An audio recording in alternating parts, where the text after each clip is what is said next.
In today's weather, the Arctic Oscillation continues going negative, allowing cold weather into the temperate latitudes. Winter storms will spread through the central and Midwest states this weekend. Intense lake effect snows already blanketing the northeastern U.S. Checking out this afternoon's surface analysis, a large ridge extending from the Dakotas into the central U.S. If you look at the thickness contours, those dashed blue lines, that shows an infiltration of cold air into the Great Lakes and the Midwest. Temperatures down into the 20s and teens, and we've even got sub-zero conditions in North Dakota. The back edge of that air mass extending from Texas up to Wyoming and Montana, and coming in from the west, a Pacific weather system which will link up with the boundary this weekend and produce a corridor of snow through the central states and the Ohio River Valley. All right, we take a look at the upper air chart, about 34,000 feet, the 250 millibar surface.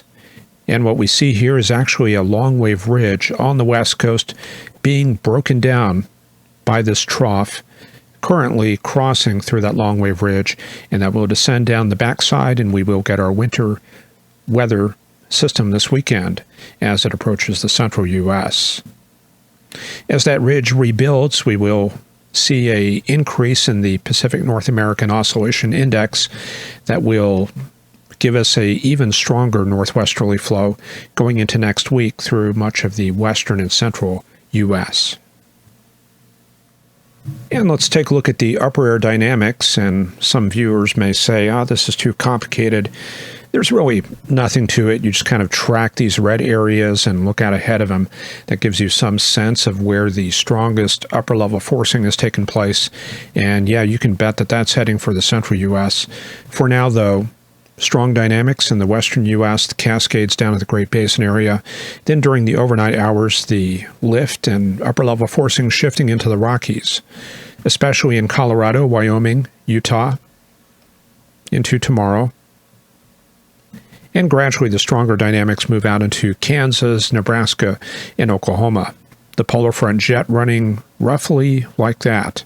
Jet max in the base of that trough across New Mexico. Then we go into Sunday, strong lift across Missouri, Kansas, and then that spreads eastward into the Ohio River Valley for Sunday night and quickly moves on off to the east as this wave opens up. You can see that converting from an upper level low into a trough. Here comes another one. Yeah, where did that come from? Let me back that up just a little bit. That's going to be this trough Sunday night moving on to the west coast. And that will dig into the southwestern U.S. as this cutoff low and gradually settle in across Baja for much of next week. And gradually by the following week, that will open up and move into the central U.S., but, that's pretty far out, so we'll wait and see on that. Lake effect snow warnings have been posted for Lake Erie and Lake Ontario. 1 to 2 feet of snow can be expected around Syracuse and Utica, further south than we usually see it, and onto the New York Thruway. The Lake Erie snowbelt has also been active. Lake effect snow warnings, 18 inches, all across the eastern shore of Lake Erie, and we've had this convective band moving inland. That's prompted snow squall warnings for the past several hours. Currently, those warnings extending from Williamsport into State College. There's a look at the mess of warnings and advisories. Lake effect snow warning for the Lake Ontario snowbelt. Again, 1 to 2 feet of snow expected there. And the Lake Erie snowbelt, 18 inches from Hamburg down to Cleveland. And then we pick up winter weather advisories down the Appalachians with a winter storm warning in the mountains east of Beckley, West Virginia. Snow squall warnings across parts of Pennsylvania and around the Baltimore, Philadelphia area winter weather advisory that runs for much of today, looking for 1 to 2 inches of snow there. And as we move further to the west, we get into the winter storm watch. Indianapolis, Cincinnati, Louisville, down the Ohio River Valley, up to 6 inches of snow, and that increases significantly going into Missouri. We'll cover those areas in just a bit. In the southeastern U.S., cold advection, we can see those convective cloud streets across the Appalachians and into the Piedmont region.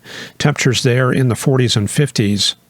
And as we go further south, temperatures in the 50s and 60s, and then up to the 60s and 70s in Florida. Frost advisory overnight tonight in the western Jacksonville area and up into southeastern Georgia. Temperatures could be down to 32. Parts of Texas woke up to thick fog, especially around San Antonio this morning. Warm front lifting through the central part of the state. You can see some of that moisture starting to make its way northward. That'll interact with that frontal boundary across the central U.S. and, of course, that approaching weather system coming in from Nevada and California. Highs today in Texas, looking at 60s and 70s, and then further up north, 40s and 50s in Oklahoma and Arkansas. We were looking at 61 today at DFW and 69 at Houston. Looking at the central and northern plains, winter storm expected for the central plains and brutally cold weather up north. At 3 p.m., air temperatures -8 at Minot. That's not wind chill. -2 at Devil's Lake, and -4 at Winnipeg. Further west, though, just not really looking at much of that cold weather.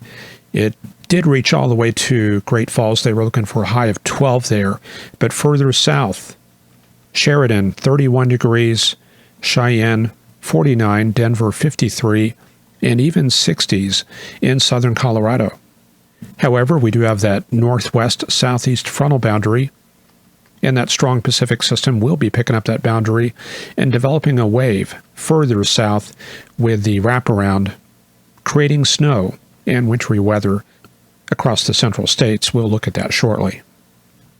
Looking at the weather across the southwestern states, Pacific weather system moving in, some strong convective elements across the Sierra Nevadas from about Lakeview down to about Truckee and then extending south to Modesto. If we look at the water vapor imagery, we do see that this area is in a region of a warm conveyor belt. So that is an atmospheric river. Do we have atmospheric river type moisture? Not really. This is a rather dry system. Precipitable water barely reaching into the 0.75 to 1 inch range, and not much past the Sierra Nevadas.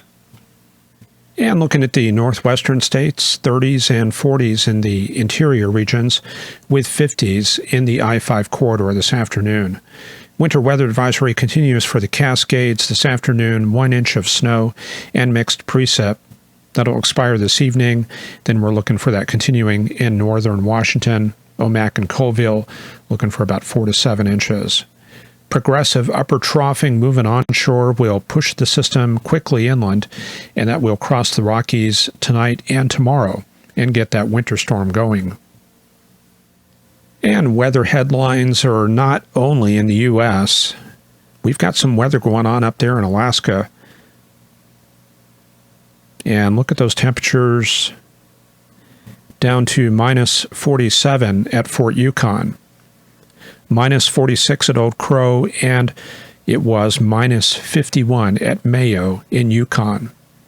Extreme cold warnings for parts of Yukon, Northwest Territories, and even into eastern Alaska.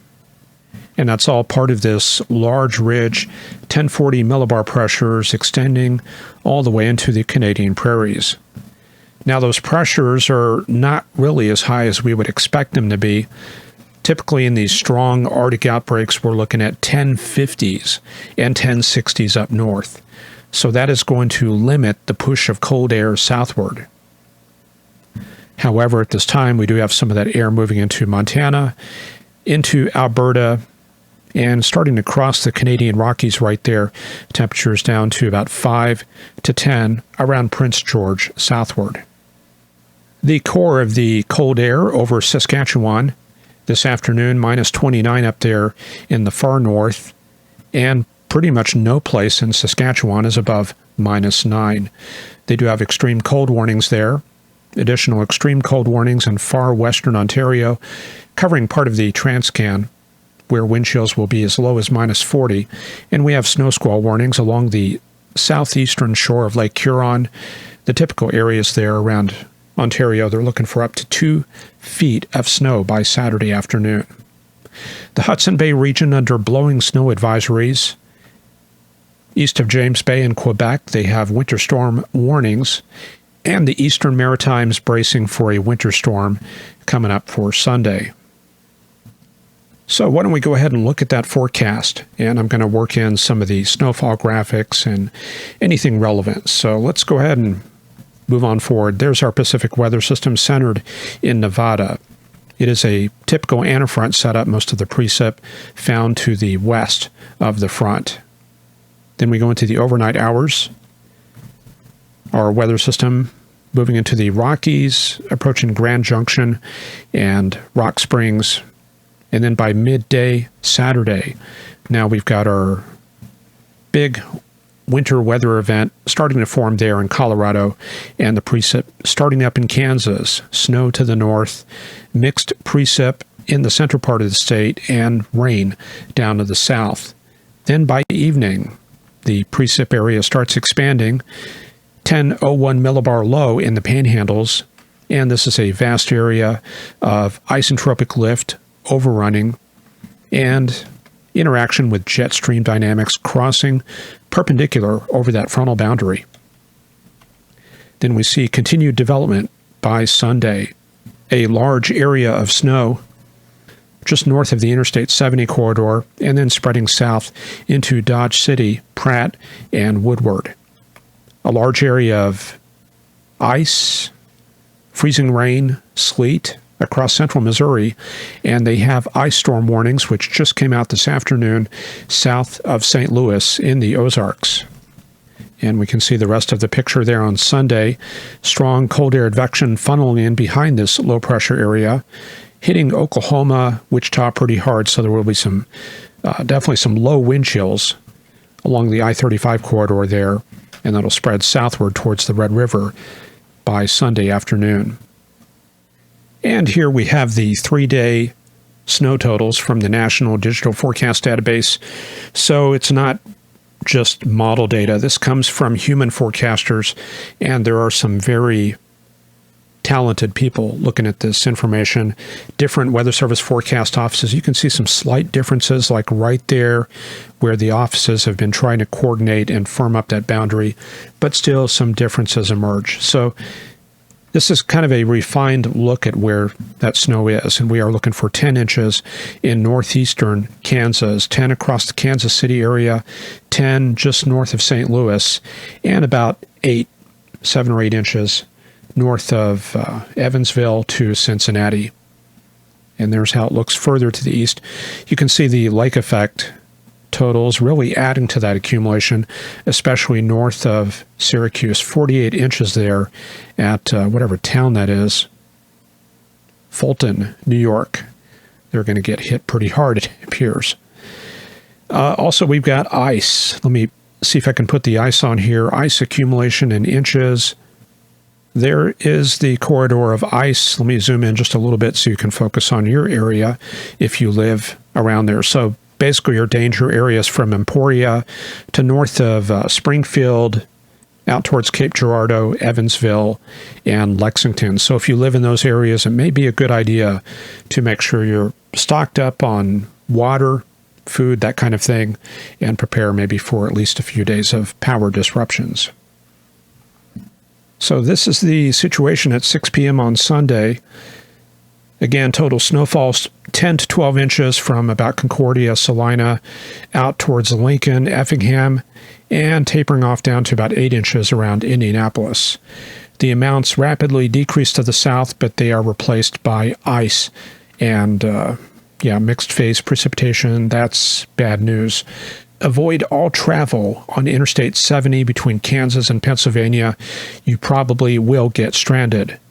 Better choice is further south along Interstate 40 or up north on Interstate 80, where the snow will be lighter and maintenance is accustomed to snowfall. So a couple of good choices on either side, but definitely stay out of this area. That is going to be bad news.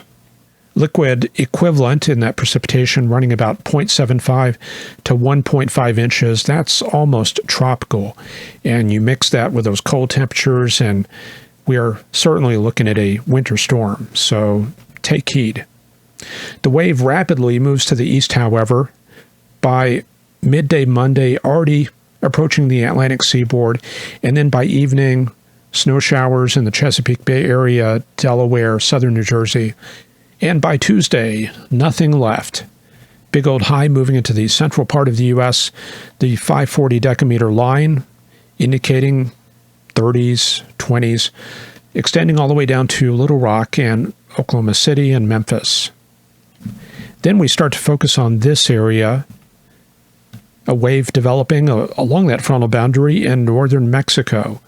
There could be the potential for snow in West Texas, all the way up to the Red River. Further out into East Texas, it is more indeterminate. The latest model runs have been going deeper and slower, and that does transport more warm air northward. So it has trended towards less wintry precipitation down into Texas. And that is pretty close to what the European model has been going for also. However, further north, snow up into Tennessee, Kentucky, and maybe even into Virginia, but we're 186 hours out, so a lot of these details are not firm yet. More cold air on the way. This one for the 11th appears to dive into the Rockies, a little bit more of a westward track on that cold air outbreak, and the intensity at this time not really certain at this point. Now I'm going to take you back in history a little bit. We're looking at January of 1982, a historic cold air outbreak. And what we're looking at here is pressures and temperatures indicated by the coloring. Those orange areas, those are always significant. That's minus 30 to minus 40. Now, you're going to watch this take shape here as we go forward. Lots of Arctic air development over Canada in the early part of January 1982. And things kind of, a little bit of cold air development out in the western part of Canada. And now we start to see a large Arctic high developing in Yukon and Alaska on the 7th. Now look at those pressures, 1040 millibars, but then we get anticyclogenesis 1050s. Now that's what we're looking for. And we start getting into the yellows, which is pretty rare. That's well below minus 40. And we get up to the 10th. 1056 millibar high, extremely cold air, not just oranges, but yellows, and a track that takes it right down into the U.S. The 10th, that was the date of the Freezer Bowl NFL game. You can read about that on Wikipedia. Air temperature at kickoff was minus 9 without the wind chill. And you add in the wind chill and possibly down to minus 60. And that was a historic game. Kind of a long story. You might want to go on Wikipedia and read that. But brutal cold conditions. You can see that orange moving right down into the Midwest. How does that compare with what we've got going on right now? This is the map for right now. Oranges up in the high Arctic, plenty of oranges in Yukon, but a very lackluster pressure, 1044 millibars in Saskatchewan. Yeah, there's some fireworks going on out there. And as we go into the remainder of the weekend, some of that aqua color coming into North Dakota, that signifies below zero. And we go into Sunday and Monday. Well, we've got this little hammerhead of cold air starting to move out of Nunavut, but pressures a measly 1040 millibars.